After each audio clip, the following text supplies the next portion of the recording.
Hey y'all, I'm Ada K. And I must confess, I'm a trial junkie. I enjoy viewing trials as if I was the seated juror. So grab a cup of java, get comfy, and join me as we hop into court. And don't forget to comment, like, and most importantly, subscribe. And if you're really enjoying the channel, please join our membership.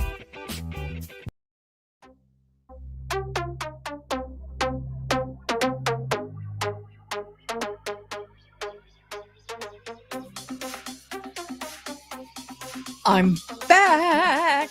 And yes, with the wardrobe change. How is everybody today? I hope this finds you well. I'm not used to this. This is new. There we go. That's good enough. Well, we have Laurie Shaver. We have another sentencing.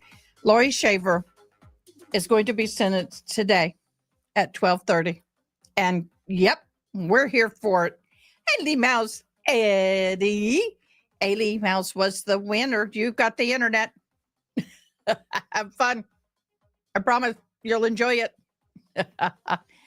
Y'all, I was sitting here and I was like, I'm going to come on a little earlier. I want to talk about something.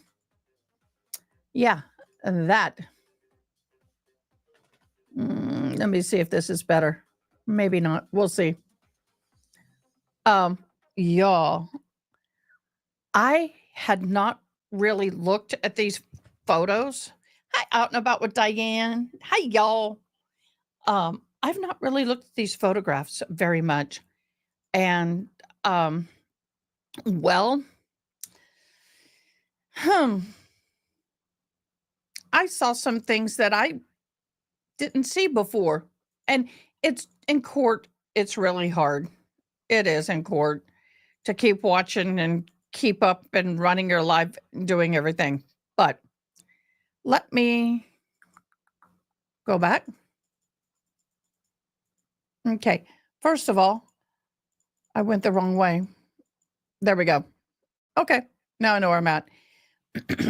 This here is the house, the barn, and the fire pit. And look at this concaved here. That's where he is. That's where her husband was. I, I, I, and the reason I'm going to talk about this, there's more. Look at how that pit dips, whatever you want to call it. That is an obvious defect. And the ground is sinking. And that's because of the decay. Ha. Adeline? Well, I was a sweet Adeline. But this is what I notice. Look at the two different kinds of asphalt or concrete. Two different kinds of concrete. Look at that. What, baby? What? Oh, sorry. She just alerted my fire radio. Let's see what they say. Let's see what they say.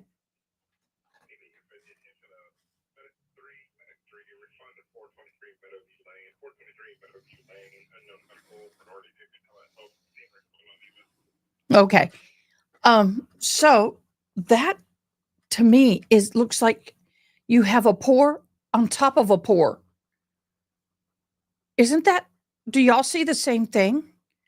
There's a pour where that hand is. My bad. I clipped it when I was looking at it. My bad. On top of another pour. No, that's my Firecom radio. Here you can see it even bigger. Look, the pour right here. Look at that line. That to me is very suspicious, y'all.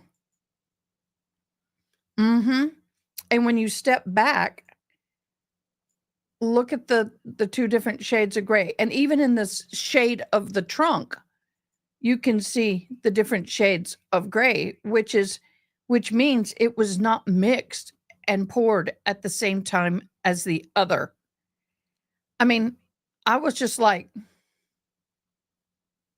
What? And they have J and L.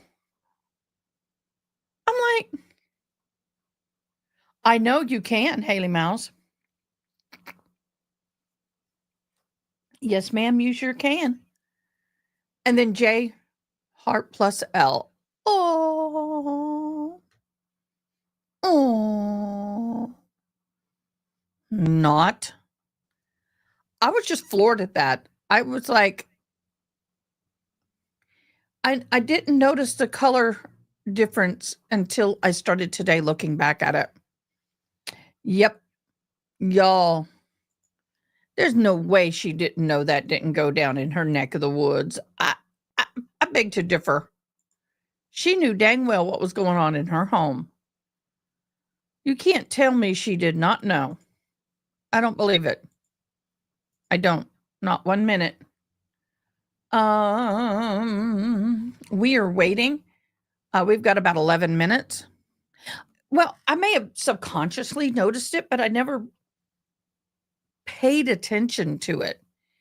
And it reminded me when I went back to look at that today, it reminded me of when my daddy and I were pouring concrete to make a walkway. And we did it over a 3-day period. And you could see the progression and the changes in the different color of the concrete because of, when you mix it, you can't get it perfect. And my daddy didn't measure nothing. He really didn't need to. But my mom was like, well, it looks like different shades. It's not all the same shade. And I remember him going, it's all he had to do. It's like, do it yourself then. He was great. He taught industrial technologies. That's woodworking, shop, mechanics, metal shop, electronic, computer, DOS back then. Sensei, let me get my foot. Thank you. So he was pretty handy man to be with. Yeah, she knew for sure. How can you not have known? Oh, I made this thumbnail and I didn't even use it. I am so bad. I don't know why I didn't use it. I should have used it. I liked this one.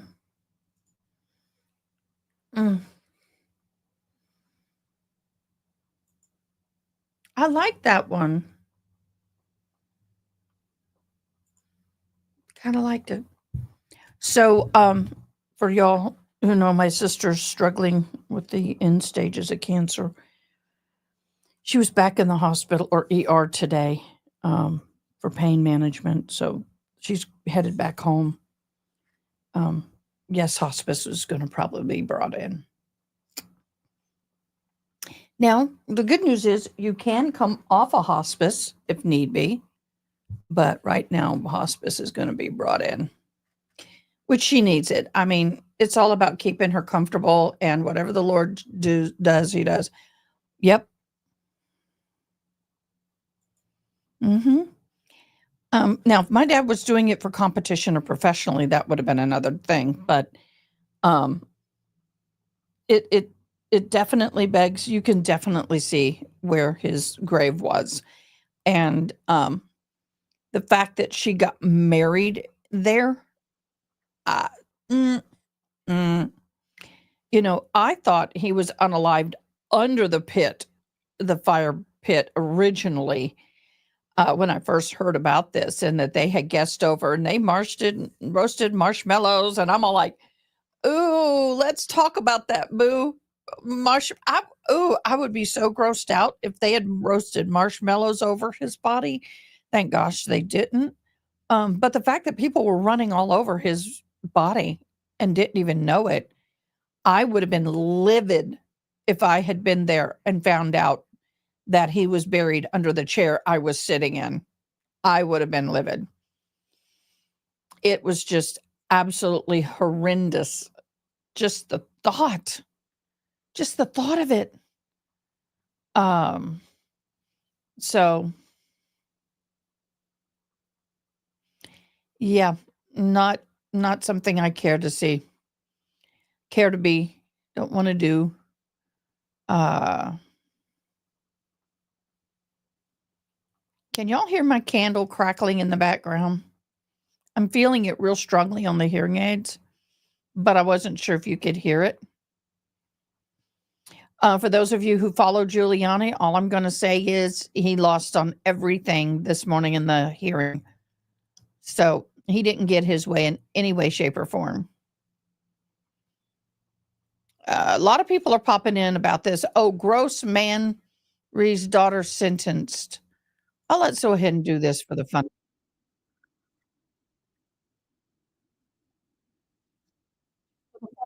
21507FC. I have Jeffrey Bennett appearing on behalf of the defendant, who is present here in person, and I have Jacqueline Weiss. This is a vile case here, everyone, so please continue at your own peril.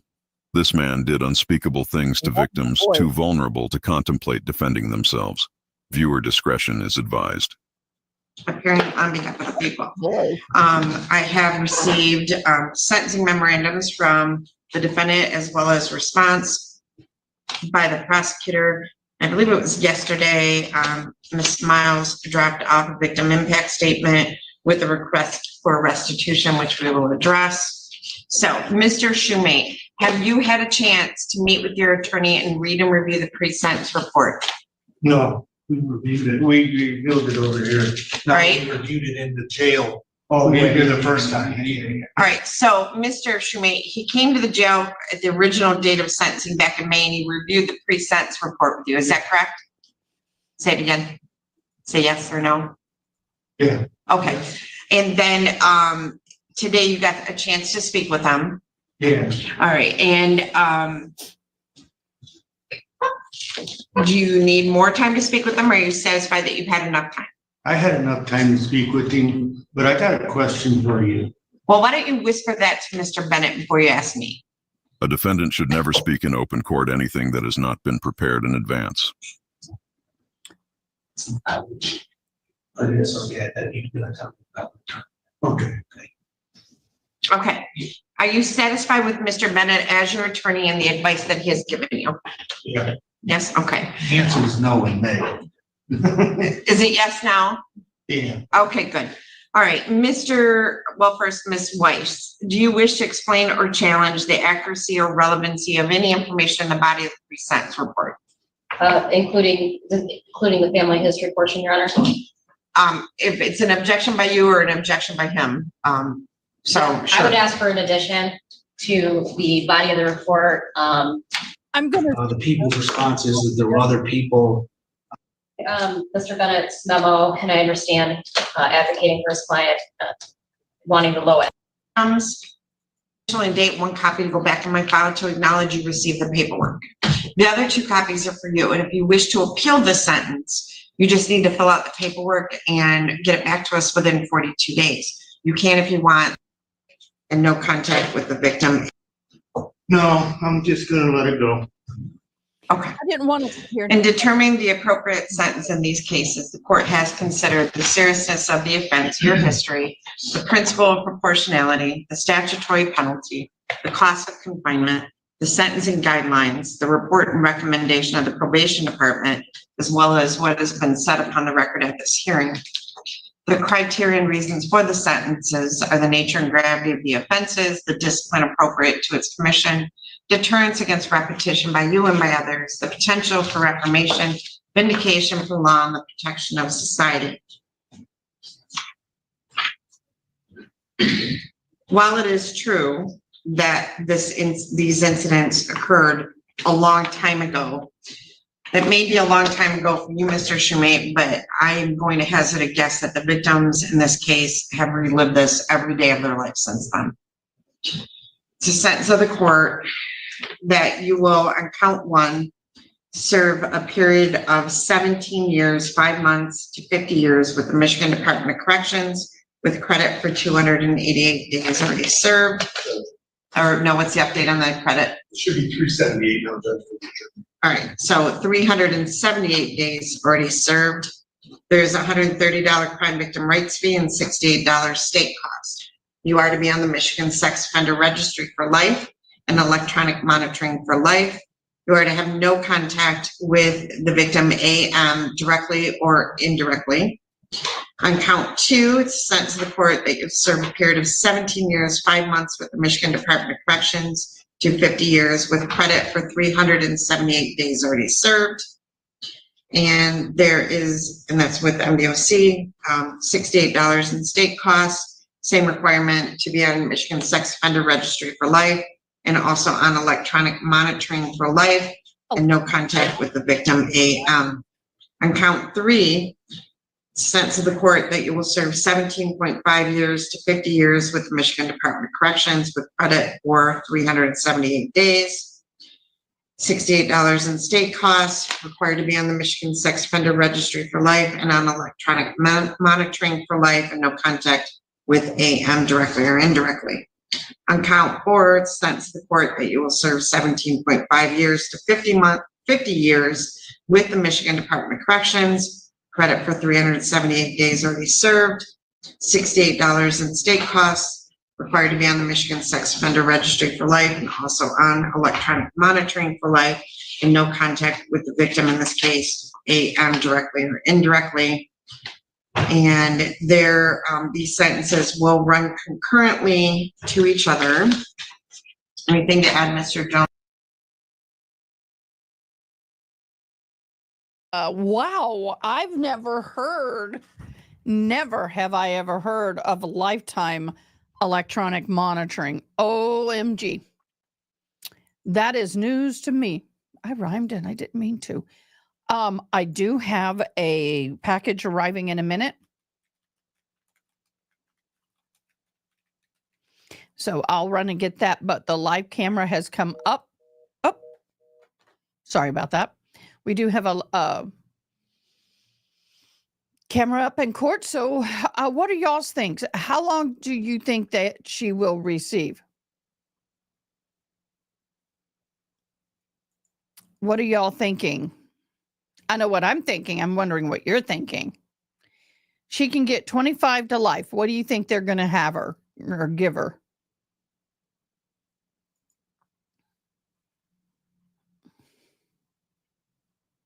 Get back to studio. Sorry, I'm getting things ready here. Dan, welcome. Haley Mouse, thank you so much. Out and about with Diane. Thank you so much, Mary Kay. How you doing? Yeah. Oh, hi, Kathy Trout. How are you? Appreciate you. Thanks for hopping in. You're amazing. Life. Yeah, I would like to see her get life without the possibility of parole, honestly, but I don't know. It's really going to be up to the judge for sure. Great. I'm glad you're awesome.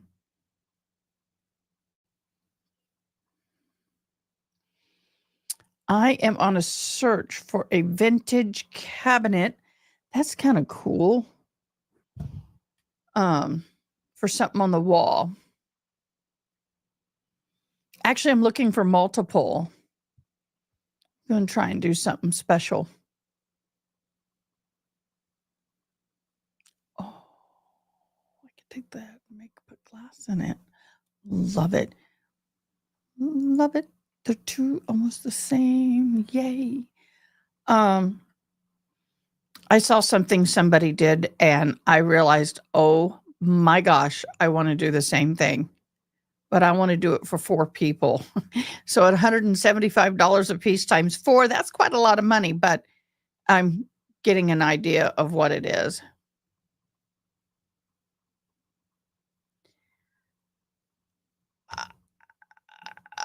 I have no idea, Dan. My brain is dead. This was the lady whose letters to the judge I was reading yesterday. Yes, this is she. That's why I was reading the letters yesterday. But let's hope and pray they have decent sound in this courtroom today. All right, Dan, what is it?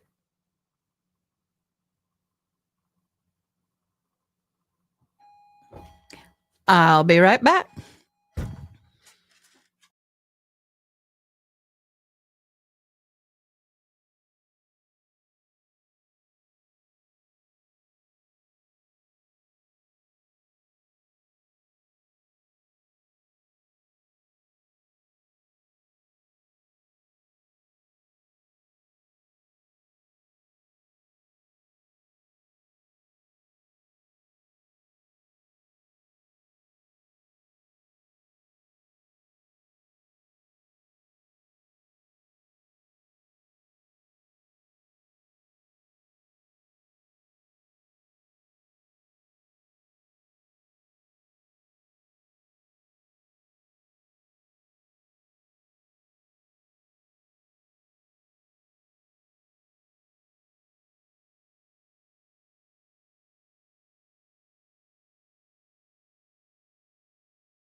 Thank you so much for your patience. Oh, we're starting to get packages in.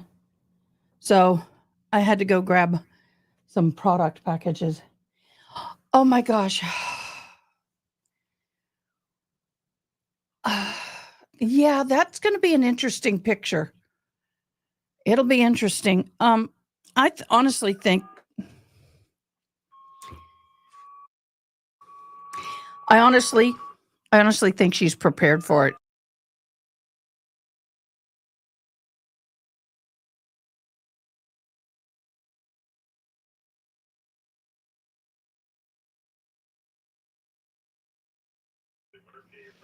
Out of town transfer, no big deal. I am a first responder, and because of my sister's condition, I'm going to have that radio on because if they have to call the ambulance, I will hear it and I will know what's happening as it's happening. So I know I'm trying to get this reconnected. So if for some reason you see me bolt and just dump the live, please be understanding. Yeah, it's getting rough. So nobody knows how she's going to react. I think she's going to be a stoic. I don't think she's going to really show much reaction.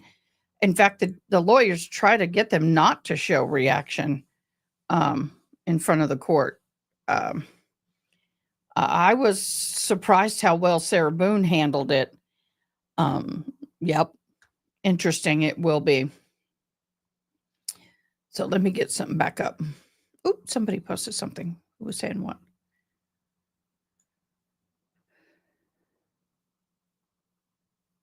What is an input-output controller? I don't know, calculator.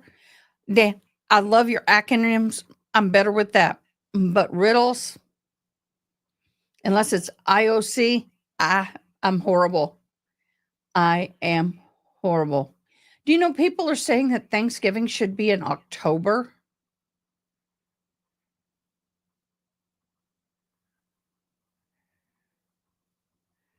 Really?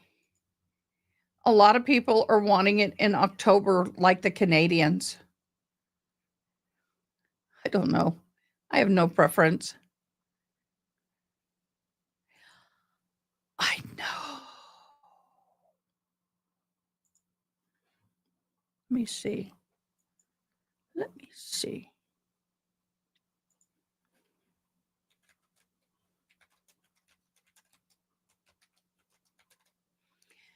Let's see.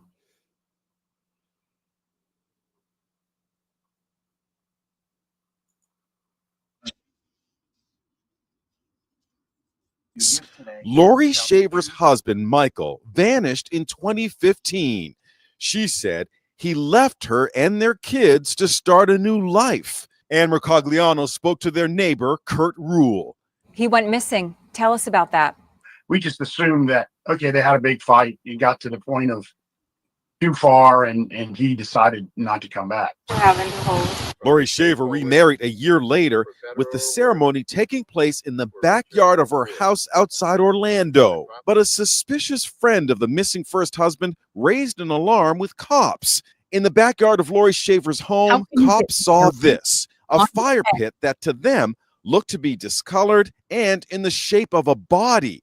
They dug it up, and there they found Michael Shaver's remains under the concrete. Whoa. Yes, the body was buried in the same backyard where Laurie Shaver was remarried. Right past where she's starting her walk down the aisle, you can actually see the fire pit in that video. Laurie Shaver was charged with murder. She released this. Sorry, guys. Court. Ah, Brandy got on there. Yay! No, Sensei. Here. Come on. Place. Here. Touch. Okay. Place. My dog. We've been a little oh, she's smiling today.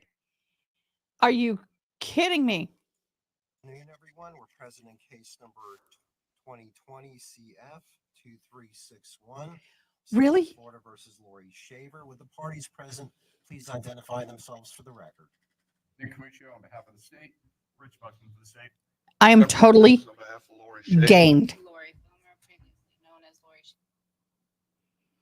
Do you solemnly swear or affirm that any testimony you give today shall be the truth, whole truth, and nothing but the truth, so help you God? Thank you. All right, and we are here for sentencing today. All right, please proceed. Here I do have a copy of the score sheet. I've reviewed it. Right, any objections to the score sheet, Mr. Wiggs? No, Your Honor. The score sheet, like we're at a And Your Honor, there are Yes. a couple of victim impact statements, and one of the victim's family members would like to give a statement. Certainly.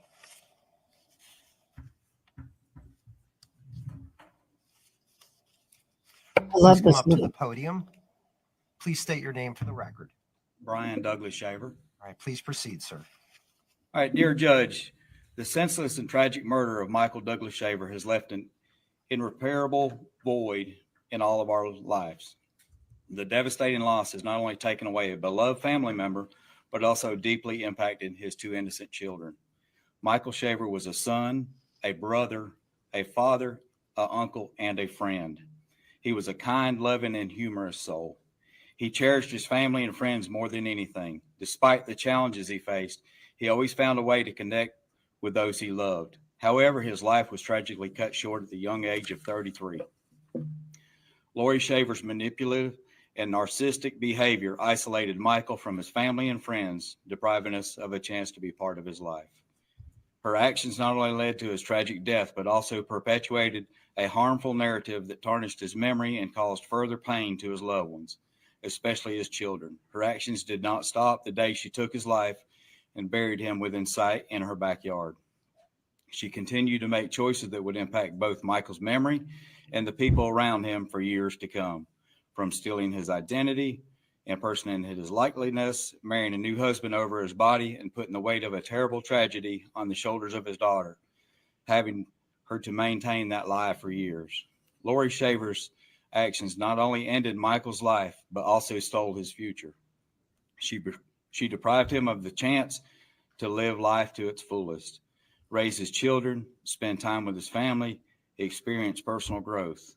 For the past 9 years, she has walked free, while we have endured the pain of his absence and relived the events through the investigation. She has witnessed the growth of his children, all while shaping their perspective of him with lies and distortions. These stolen years can never be returned, and the void left in our lives is immeasurable. The impact of Laurie Shaver's actions will forever scar our family. We mourn the loss of Michael and grieve for his children, who has been robbed of their father's love and guidance. The loss of Michael is a wound that will never fully heal.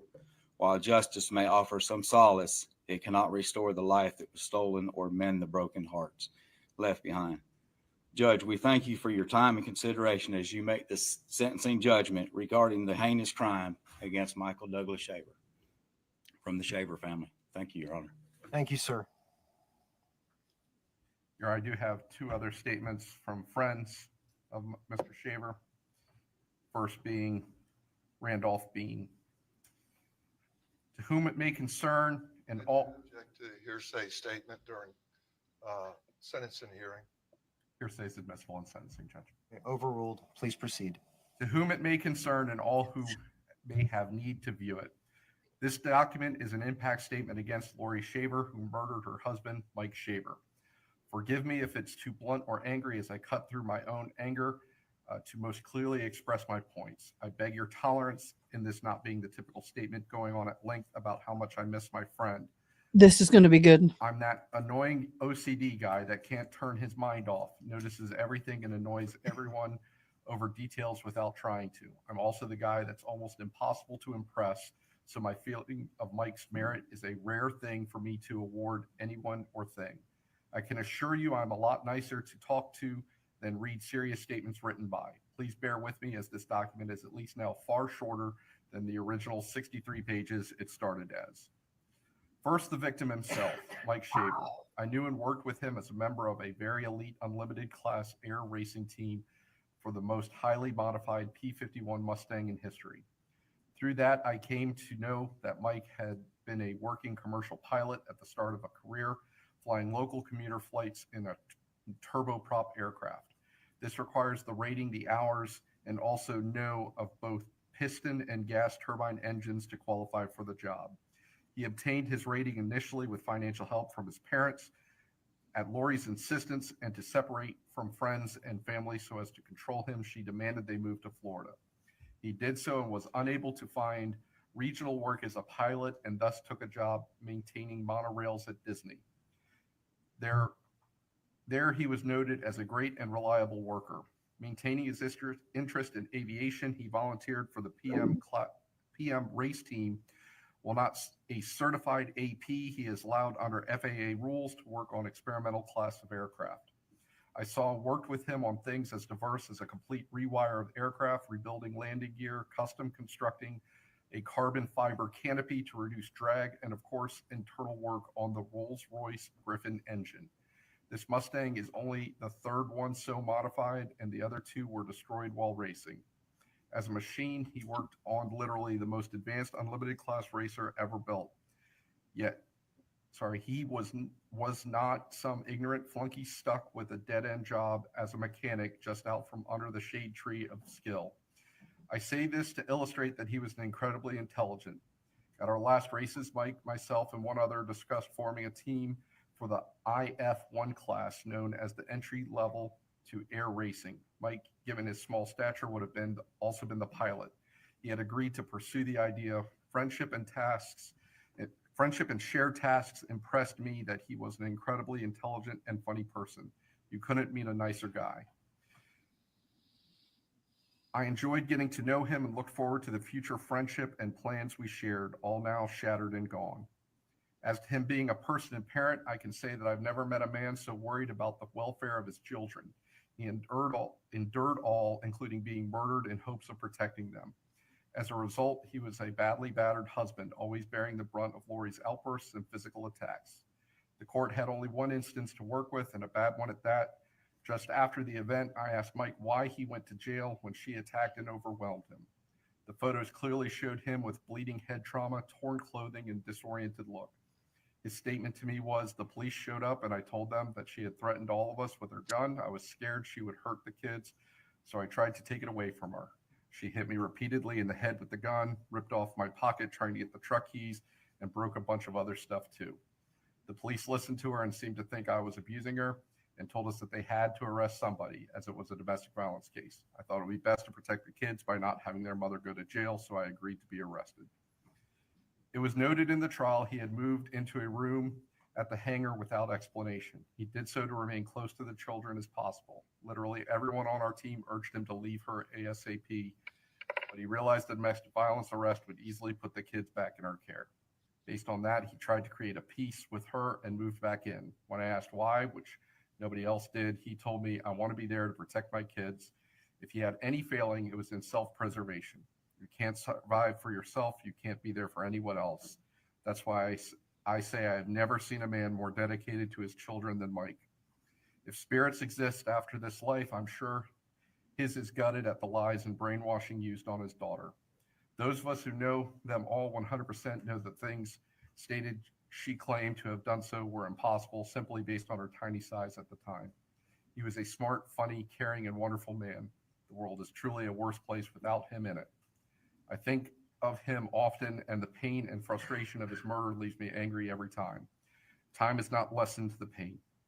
Since Mike's murder, an openly diverse group of his friends have reached out and found each other. For example, his long-term middle and high school girlfriend described how hurt she was that Laurie stole him away from her. She wasn't angry at him, in fact, maintaining that he was an awesome guy and she wished she had never lost him.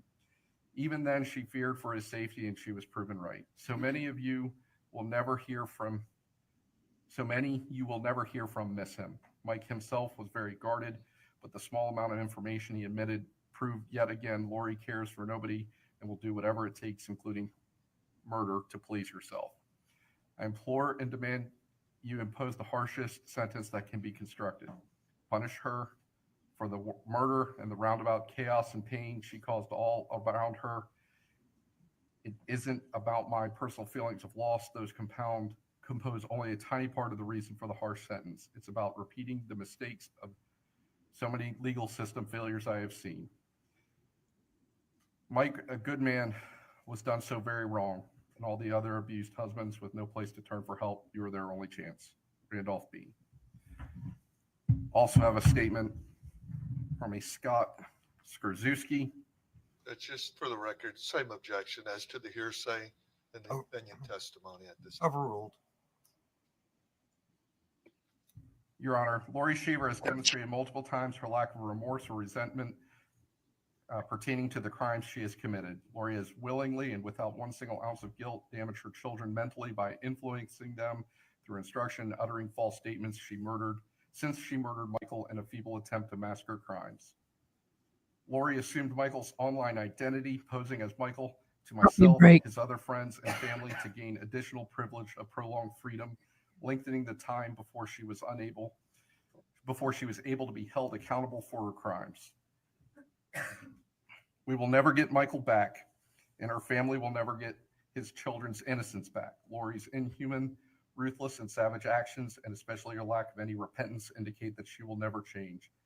If the time and place ever come where Laurie will be returned to society, that she deliberately and knowingly tried to deceive and attempt to falsify her innocence, I fully expect she will again incite bedlam and turmoil with whomever she associates with.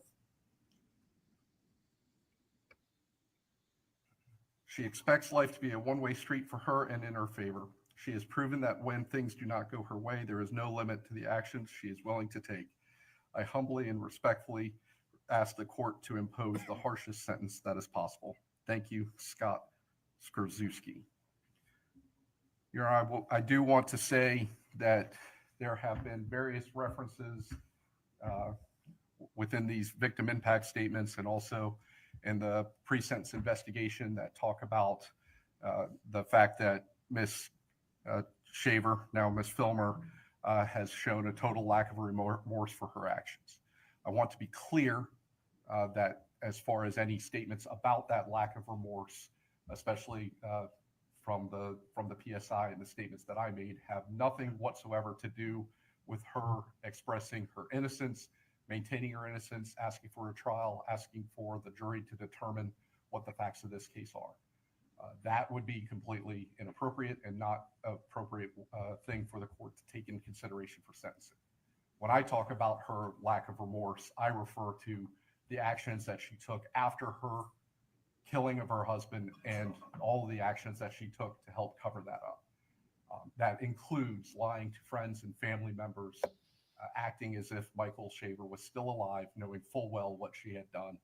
And those lies and manipulation extended not only to friends and family members of Michael Shaver, but his own children. That is, when I discuss her lack of remorse, that's Thank what I you, am discussing. Zach. And that is something permissible for the court to consider her actions leading up to her arrest. Ms. Shaver is quite possibly the most manipulative defendant I have ever had charged with murder, and the extent that she went to cover her tracks deserved the harshest penalty, and I ask for life in prison on this case. All right, thank you, sir. Mr. Wiggs. Yes, Judge, I'll just briefly summarize some of the evidence, ask the court to consider such evidence that the court heard before it throughout the trial. I point out to the court that Ms. Shaver was not convicted of an accessory, as the state may allude to, but we heard evidence in this manner. There was digital evidence that was presented by the state. In advance of trial, I'd moved to exclude the digital data inasmuch as Facebook did not have any connective links as to the evidence, could not be linked to an IP address, a user, a location, or a device. Likewise, there was no business record certificate offered by the state to authenticate the records. Instead, they just simply declared the records did not exist at this time. Despite that, the court allowed such evidence. Likewise, there was, aside from a lack of a connective link between Laurie Shaver and any physical evidence, what seemed to be the body of the state's case, there was a couple cards that were testified to. Defense counsel moved to exclude that, claiming that there was no handwriting analysis that had been conducted, and I think that's Proctor. That was in my motion, and nobody that could testify as to the authentication of the handwriting. That was read into evidence by a witness, wasn't simply ushered into evidence, but was read into evidence. And that had no connective link offered during the trial to Laurie Shaver.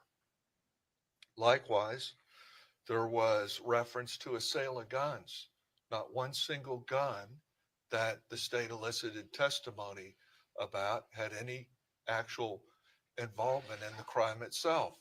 I'd filed a pretrial motion on that to exclude it, and I think the relevant case was a case, I believe it was Agathis, that should be excluded. A case was appealed and reversed on that same basis itself. There was a gun that was actually entered into evidence by the state. Expert claiming that it had no connective link. It was just the type of gun. It had characteristics of the gun. No different than taking a picture of a white man or a black person leaving the scene of a crime and say he was this color. That was the connective link that the state relied upon. It had no probative value in this matter. Be careful. Simply sir. offered as prejudicial impact. Court will remember there was no connective link between the gravesite and Laurie Shaver. There was no DNA. There was no any clothing, anything that had a connective link to Laurie Shaver in the form of DNA, hair samples, or anything in that matter. The state, you may recall, tried to downplay this. I think it was Mr. Buxman questioning the witness saying, well, you're not surprised that there's no link between that given the degraded condition of the straps that were found in the grave. Ignoring the fact that possibly there was no connective link being discovered at any time, any DNA or evidence on those straps. The same way with the tarp. There was a blue tarp. Put your name on it. The court that I brought out on cross-examination, the state did not take it upon themselves to do any kind of forensic analysis to see who, if anybody, had purchased that tarp, nor did they do any DNA analysis on that tarp to see if it had been drug across the ground or how it got to the gravesite. I would bring that to the attention of the court.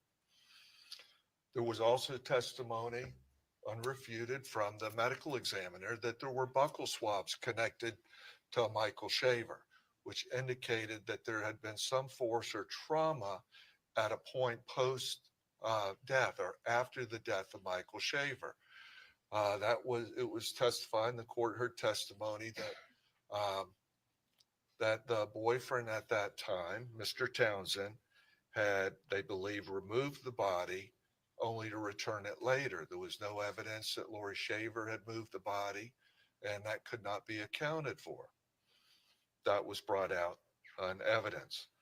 It was likewise objected to throughout the trial continuously as to the form of the introduction by the state. I brought to the attention of the court that the state entirely relied on circumstantial claims of evidence.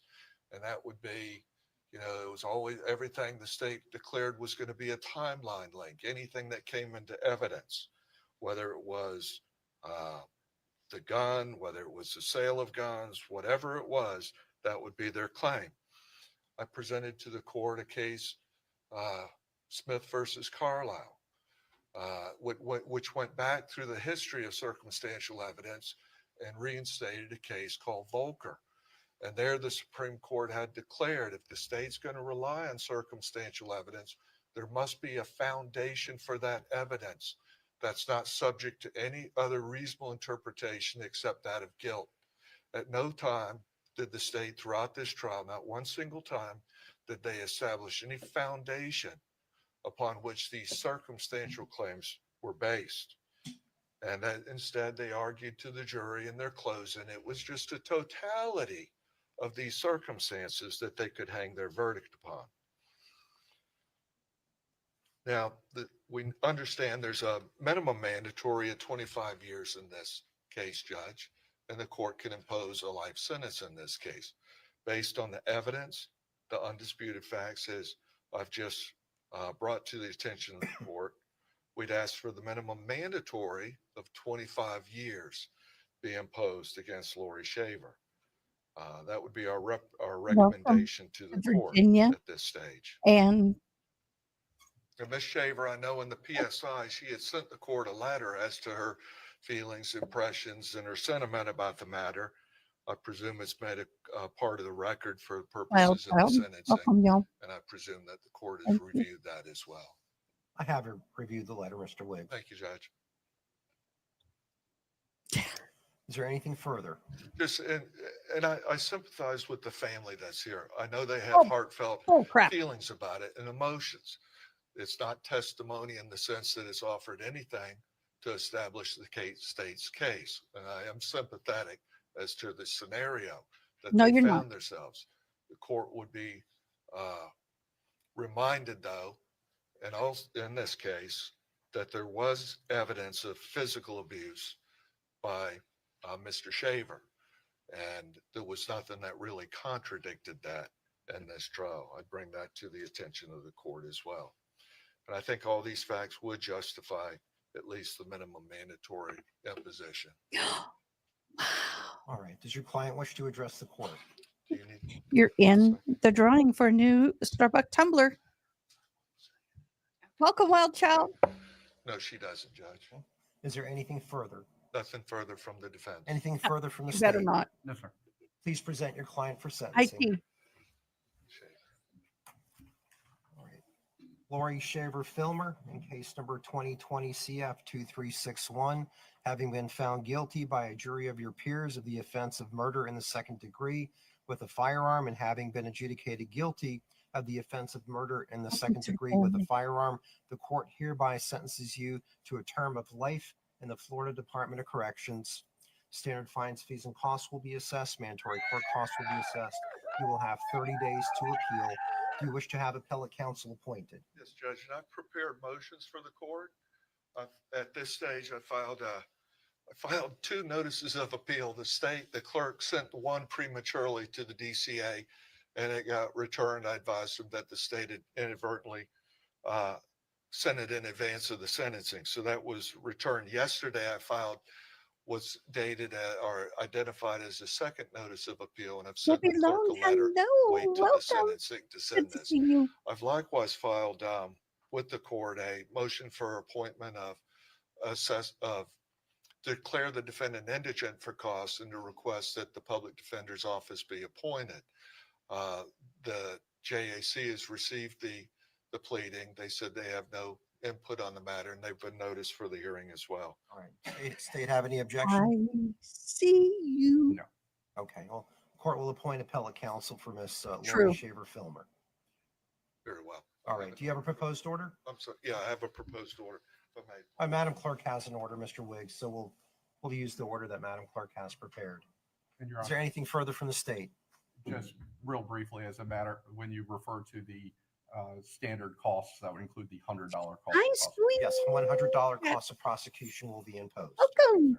Judge, one thing, and I know it's not binding on DOC, but the court can state in an input that as to placement, Ms. Filmer at this stage has requested that the court recommend placement at the Gadsden facility in North Florida for family visitation at this stage. State have any objection? No, that's completely up to the Department of Corrections.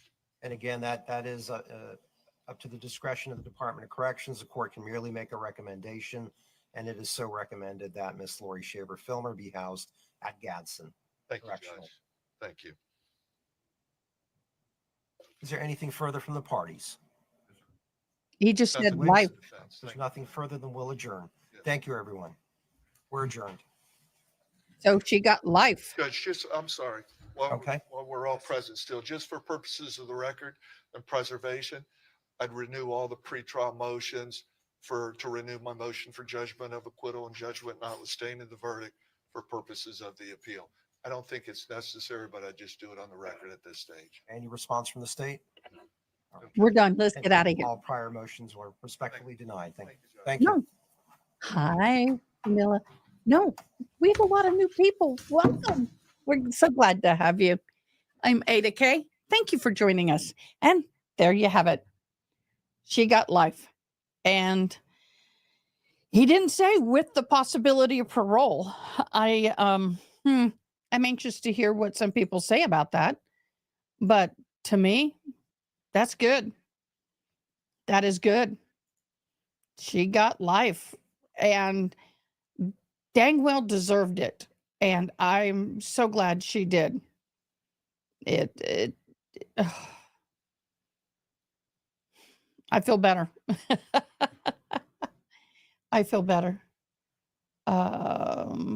So that's a good thing. Oh, Zach, be nice. It is. Well, why are you still on the bench, sir? That's a good fade out, though. Nope, you came back in. Get the camera off the judge. All right, we're done. Yay. She got life. For those of you who are just watching right now, please If you subscribe, put I sub. If you are a member, it shows me. If you sub, you get an entry into a drawing for a Starbucks tumbler.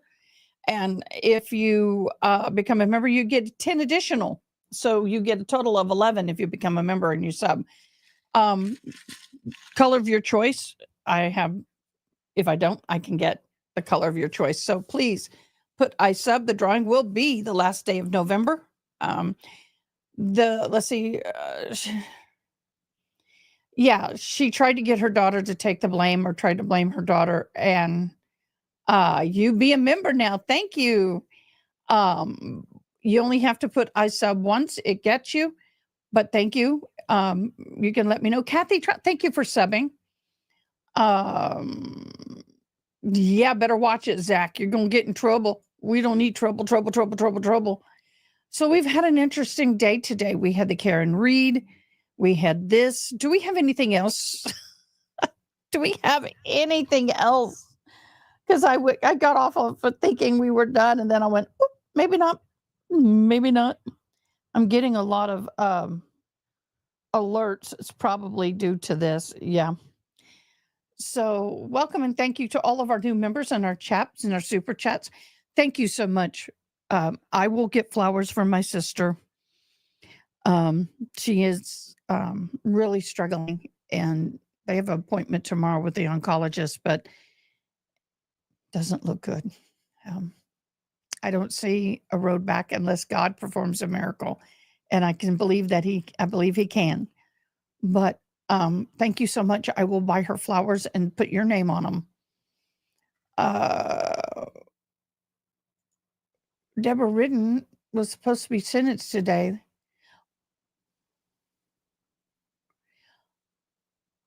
Well, I thought he was already. Did he not get sentenced?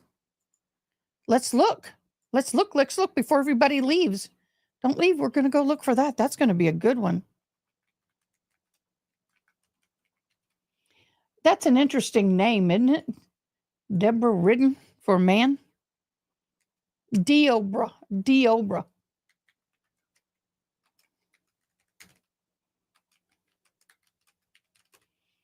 Let me see. I thought that's DeLeon. If anybody can find a link, because I don't see anything. If you find a link real quick, I'll be happy to put it up. Yes, if you are new here, we get a lot, if 99% of our documents from as the gavel drops in Discord. Please go to Discord and validate your account. It is a wonderful, wonderful place to get your court documents if you love reading them.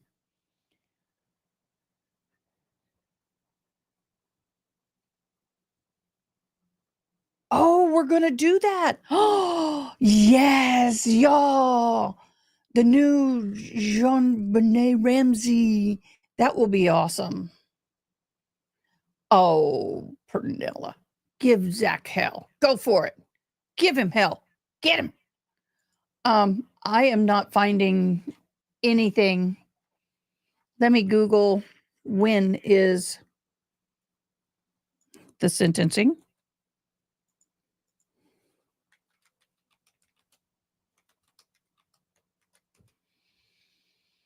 Okay, his sentencing is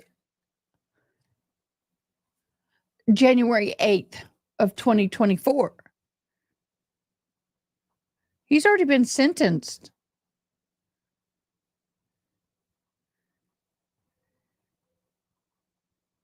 I thought it says here he was sentenced.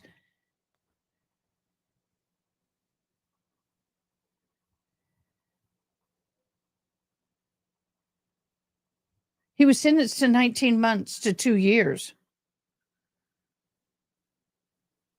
So we're good. I think we're done as far as sentencing. I find it interesting. Everybody's trying to cram everything in now before the holidays. Oh, she has a pet dragon. Well, I have a rabbit. I have a monkey.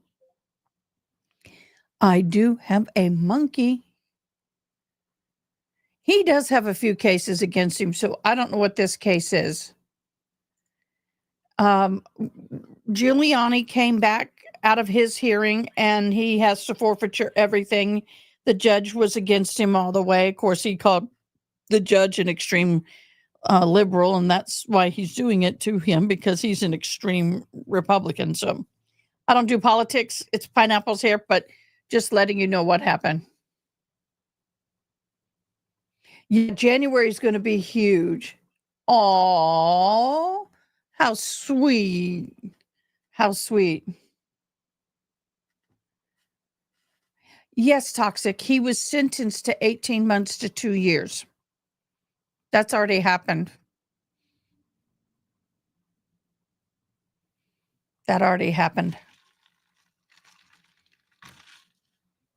Unless you guys can find me a link, because I just read it. Oh, I didn't go to read it. I just read.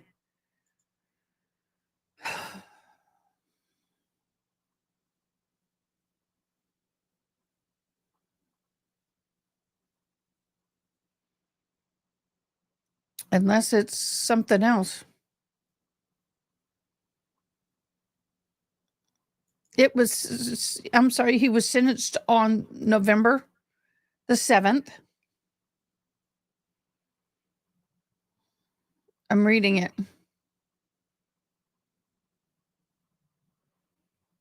Yep. He was sentenced on December the 7th. So we're good. I have no idea.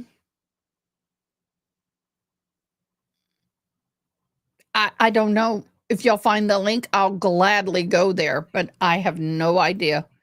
But he does have other charges and crimes that he's got sentencing for. I don't know. I don't know. Find the link. I'll throw it up. Let me know. But back to my thank yous. I want to thank all of y'all for being so kind to me and loving me and my sister. We are really struggling, but Lord's guys, I'm kind of like beer. I'm awful at first, but about 20 sips commit. You may start to like me. I don't know. I'm starting to think Zach doesn't like me. I'm starting to think that, yeah, he doesn't like me.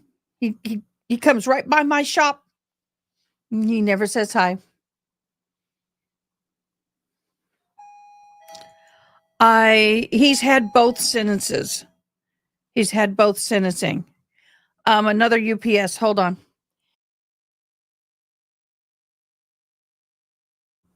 Get my daughter to get it.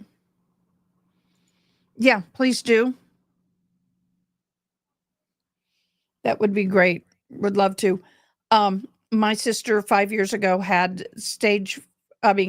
triple negative breast cancer, survived, and just before 5 years, it hit, and it was all over her body before we even knew she had cancer. Found out just before Christmas of last year, and now we're facing the end of that journey. Yes, my dear.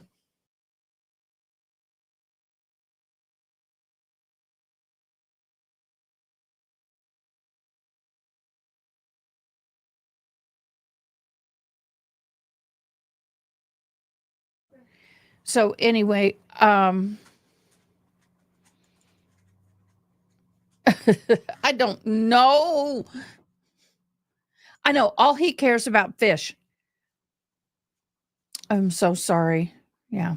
It's hard to watch. It's so hard. But I love her and I'm there for her no matter what. Yeah, all he cares about fish. Have you not noticed he's kissing the fish? I don't think he'll ever get married unless she has fish lips. I'm sorry, Zach. Slimy and wet fish lips. I'm sorry. Oh, that's not nice. Oh, Zach, I apologize. Zach, you can take back your super chat. I'm so sorry. Punish me if you must. I am so sorry. I'm so sorry. Pernilla, thank you so much. Thank you so much. And I'm sorry that happened to your mom. Okay, so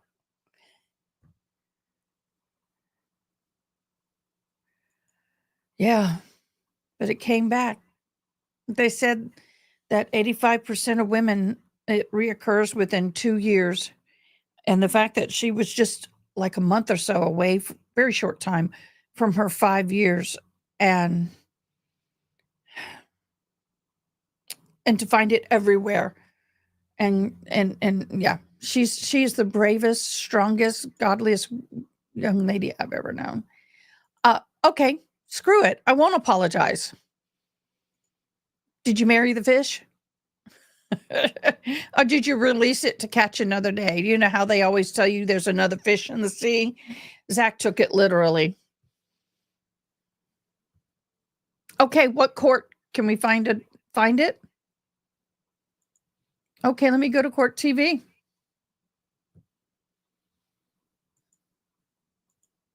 I'm looking.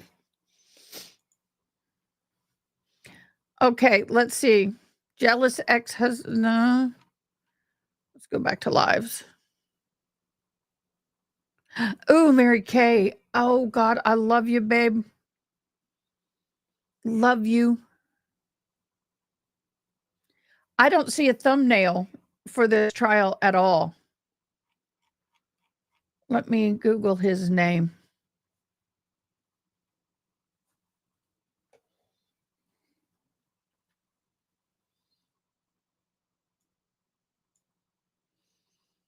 Let me do this and see if I can find it in there. 10 months ago, 2 months ago, 10 months ago. Yeah, nothing current.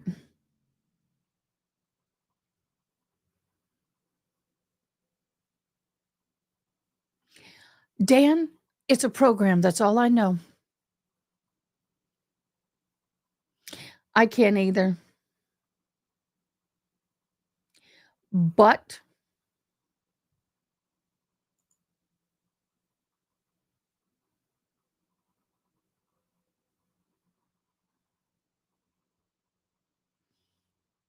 $10 months ago.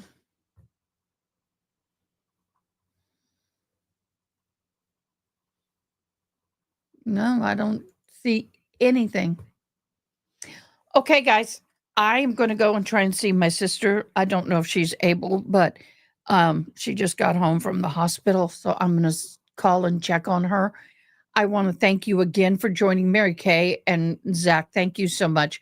I will get her flowers and put your name on it. You guys are amazing. I love you dearly. We will see y'all tomorrow. I have no idea, Dan. This is your last one of the day. What is it? Let us know. And I do have some homework to get. Wait a minute. Maybe not. I may have to just do a comfort break and come back. Let me see.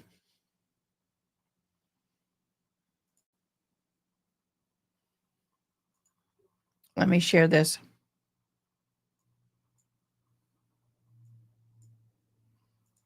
I haven't seen it. We'll just share it. We'll see it together.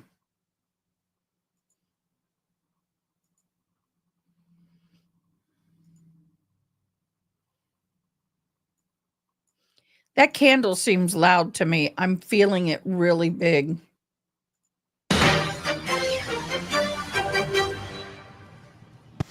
Welcome back to Court TV Live. I'm Michael Ayala. It was a surprising turn of events in the Judge Jumper attempted murder trial in Las Vegas. Defendant Deoba Redden pleaded guilty to all of the charges, including count 1 of attempted murder. Let's get you back into court now, where the judge is addressing the defendant.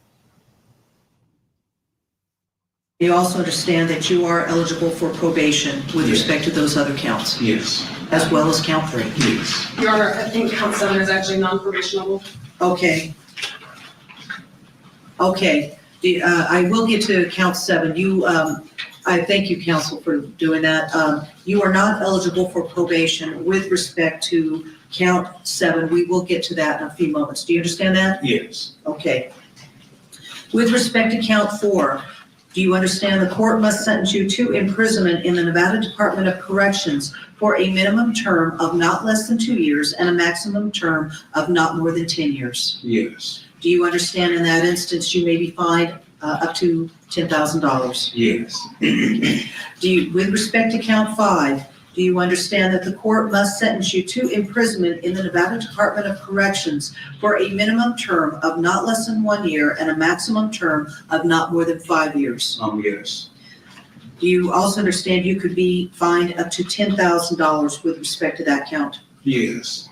With respect to count 6, do you understand that the court must sentence you to imprisonment in the Nevada Department of Corrections for a minimum term of not less than 1 year and a maximum term of not more than 6 years? Yes. Do you also understand in that instance you could be fined up to $5,000? Yes. Okay, and that again is with respect to count 6. With respect to count 7, do you understand that the court must sentence you to imprisonment in the Nevada Department of Corrections for a minimum term of not less than 2 years and a maximum term of not more than 10 years? Yes. Okay, and you do understand that you are not eligible for probation for the offense to which you're pleading guilty with respect to count 7? Yes. And do you understand you could also be fined up to $10,000? Yes. And in any case, that the law does require you to pay certain administrative assessment fees? Yes. Do you also understand the court may order you to make restitution to any victim of the offense to which you are pleading guilty? Yes. Has anyone threatened you or forced you to plead guilty but mentally ill? No. Has anyone told you if you do not plead guilty but mentally ill, some other adverse action will be taken against you? No. And I take it that you have, you've received a copy of the guilty plea memorandum, Yes. okay? And your signature is affixed thereon on page 8, is that right? That's true. And your lawyer, Mr. Arnold, he signed the guilty plea memorandum on page 9? Yes. Prior to signing the guilty plea memorandum, did you read it? Yes, I did. Did you discuss it with your lawyer before you signed it? Yeah, I did. Did he answer all of your questions? Yes, he did. Did you sign the guilty plea memorandum willfully, knowingly, and voluntarily? Yes. Do you feel you understand the terms of the guilty plea memorandum? I do. Has anyone made any promise to you other than those set forth within the guilty plea memorandum that induced or caused you to plead guilty but mentally ill? Sure. Has anyone made any promise to you other than those set forth within the guilty plea memorandum that induced or caused you to plead guilty but mentally ill? No. You understand that later on, when there are requests with respect to sentences or any sentences that may be agreed to by your lawyer, and the lawyers for the state would not be binding upon the sentencing judge. I don't understand what that means. Do you understand that sentencing is totally up to me? Okay, yes. That's irrespective of whatever your attorney argues to me. If later on there's deals made between your lawyer and the lawyers for the state, I don't have to abide by those deals. You understand that? Yes. Okay. And do you also understand that you might, on the basis of your guilty plea but mentally ill, receive, if there was any deals going on, that you could receive a more severe sentence than that, either requested, recommended, stipulated, argued by your lawyer? Yes. Okay. Do you have any questions as to what you're alleged to have done within the second amended indictment? No. Do I need to review all that with him? He's never been canvassed as to count 1, Your Honor. I think the parties can agree to incorporate the factual basis from his previous plea as to counts 2 through 7, but he's never been canvassed as to count 1. Okay, let me go through that. I have that right in front of me, so let me pull it up.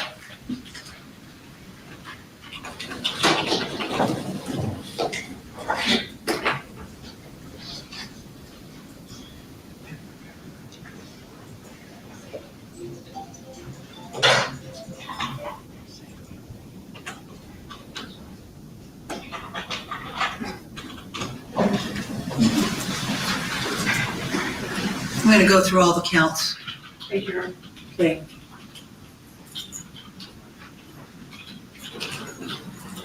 Okay, I'm looking at Well, it's called the amended indictment. And it was filed on August 30th. It's the second amendment that was filed on Tuesday, Your Honor. That's the charging document we're going off of. Okay.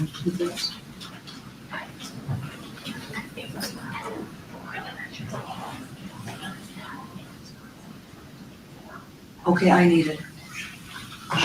Yeah, apparently it was filed in open court, counsel, and I, for whatever reason, hasn't made it yet, but they're gonna do it like right this minute. I'm gonna email them right now, Your Honor. I can email the recorded copy if you want to read it electronically. If you got a file stamp on it, I'd be happy to do that.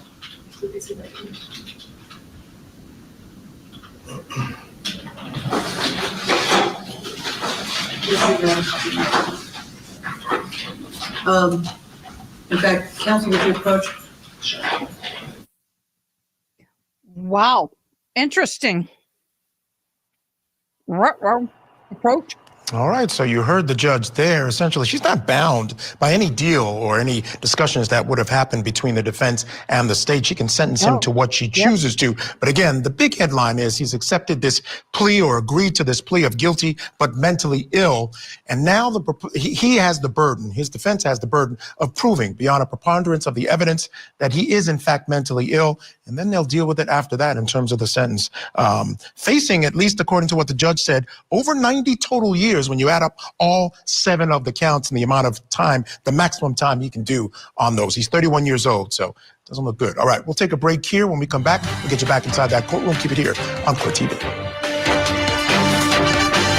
Through 7, and it is the finding of the court, the defendant is fully competent and capable of entering an informed plea with respect to the 7 counts, and that your plea of guilty but mentally ill is a knowing and voluntary plea supported by an independent basis in fact, containing the essential elements of the offense charged, and for that reason, this court accepts your guilty pleas. We need to give this gentleman a sentencing date. Yes, and I believe the defense counsel was requesting 60 days. Yes, Your Honor. 60 days? Yes, Your Honor. I think we can accommodate that. Court's indulgence, Your Honor. Sure. Judge, just for the record, was the Mr. Arnold's acknowledgement attached to the guilty plea agreement? I've got it. Yes. The certificate of counsel? Yes. It's there. Thank you. Okay, and go ahead. November the 7th, would you like a special time, Your Honor? Do you want a special time? Yes, please. Usually I have my calendar at 8:30. Do you want to do it after? Or do you want to do it in the afternoon? We can do 10:30 or 11, or we can do the afternoon. I think November 7th. Whatever. Yep. Afternoon would be better. Oh, now this shouldn't be a Wednesday. No. I'm saying that on the Thursday. Okay. Yeah, because I have gotten where I just don't just sit on, there's just no way I can get it done. Right now, we've got 6 criminal sessions on that. I could probably do it at noon if you want to just do it at noon. Whatever Mr. Arnold's preference is. That's fine, Your Honor. Okay. We'll just take a later lunch, okay? November the 7th at noon. Thank you, Your Honor. Thank you. Okay, thank you. And Ms. Clerk, I'd like these documents, Dr. Paglini's report, left side filed, as well as Leo Rowley, Dr. Leo Rowley's report, left side filed. Okay. Okay. And thank you very much. Well, wait, Mr. Arnold, do you want to take the defendant out now? I was going to tell the jury. All right, so surprising events again out there in Las Vegas. Sentencing is now set for November 7th for Deobra Redden. Again, he is facing at least 90 years or so if he gets the maximum on all these 7 charges that he's facing here. Let's bring in our guest, still with us to discuss, his federal trial attorney, Alexis Rosenberg. Alexis, I want to get your reaction to the events of the last 10, 15 minutes. Pretty shocking stuff. Yeah, wow. I mean, I didn't see that coming for sure. So we've got him entering this plea, which is interesting because, like you said, he's still facing a lot of time. I mean, a lot of time. I think that, you know, he was sitting there with his attorneys, and his attorneys were like, this isn't going very well for us. Like we discussed, we said there's pretty damning testimony coming, especially from the judge. So what do you think was the impetus for the state to decide to deal? Because when he offered the deal a couple of days ago before the trial started, right after jury selection, he was basically a naked plea where the state wasn't really supporting it and wasn't giving any recommendations, et cetera, et cetera. But now this is an effort between both sides. Okay, what they're talking about now is old stuff. So let's go ahead and go back over through the current stuff.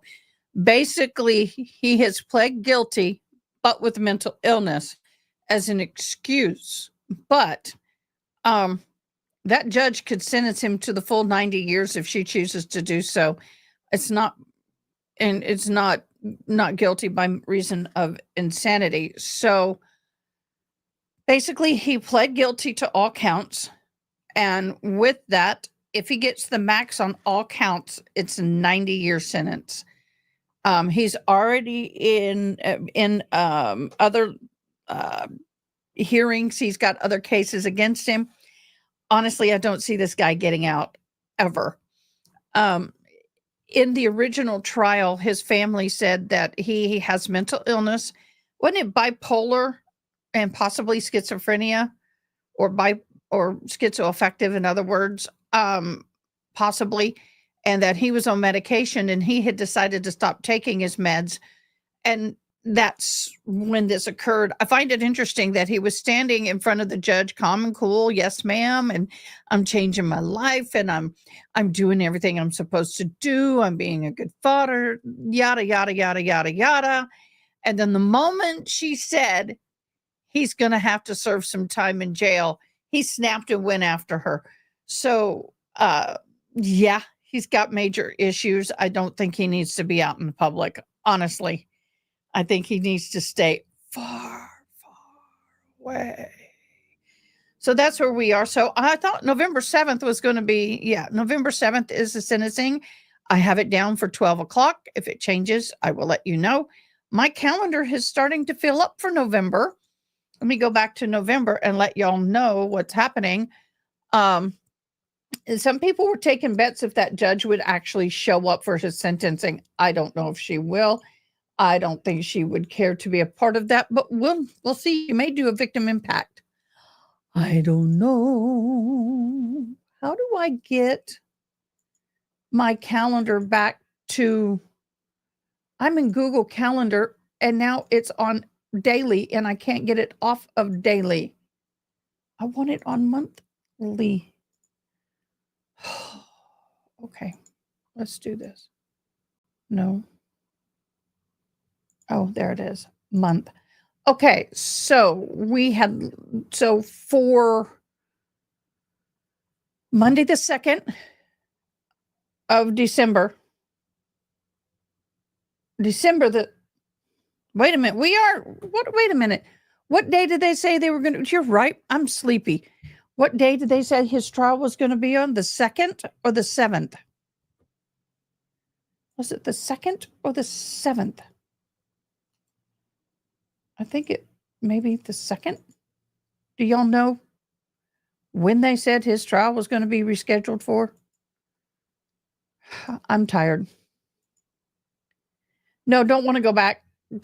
I would go back, but no, don't want to go back. So anyway, we have for sure we need to figure out that day again. December the 2nd, we have Sarah Reed. Then we have Melody Ferris on the 5th. We have the driver sentencing on the 12th. Then we have Karen Reed motion on the 9th. That's right. His sentencing was on the 12th. I'm deleting that. So we're starting to fill up December. So we're good. Okay, guys, we will see y'all. Sarah Boone. Karen Reed, Sarah Boone. I'm so sorry. Like I said, my mind is now geared towards my sister. I'm kind of brains going there. Me too. I'll deal with it tomorrow. We'll do it on a clear brain tomorrow. My brain is shut down. Again, Zach, thank you so much. Mary Kay, you've touched my heart. Thank you. And welcome to the family, Wild Child. We always need one of those in the bunch. So Karen Reed and all that's coming up. So with that, y'all have an awesome evening. I'm going to see and go check on my sister, and I'll see you guys tomorrow morning. Bye, y'all. Thanks for watching. Please comment, like, share, and most importantly, subscribe. I hope you have an awesome day. Till next time, take care.